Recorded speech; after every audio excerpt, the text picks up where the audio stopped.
નમસ્કાર મિત્રો, YouTube Gujarati YouTube channel તમારું સ્વાગત છે। મિત્રો, અત્યારના સૌથી મોટા સમાચાર સામે આવી રહ્યા છે, જે બાદ ચારે બાજુ હડકંપ મચી ગયો છે।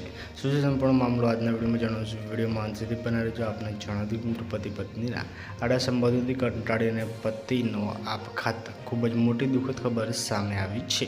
આપને જણાવી દઉં મિત્રો, આ ઘટના અમદાવાદના રાણીપમાં દશરથ દેસાઈ નામના યુવકે જે પત્નીના અનૈતિક સંબંધો અને આર્થિક છેતરપિંડીથી ત્રસ્ત થઈ અને આત્મહત્યા કરી છે। જે મિત્રો, મૃતકે આપઘાત પૂર્વે 6.51 મિનિટનો વિડીયો અને 2 પાનાના સુસાઇડ નોટ દ્વારા પત્ની ભગવતી પર ગંભીર આક્ષેપો કર્યા હતા। આ પુરાવાઓના આધારે મિત્રો રાણીપ પોલીસે ગુનો નોંધી બનાવ બાદ મિત્રો થયેલી જે છે ફરાર પત્નીની ધરપકડ કરી છે।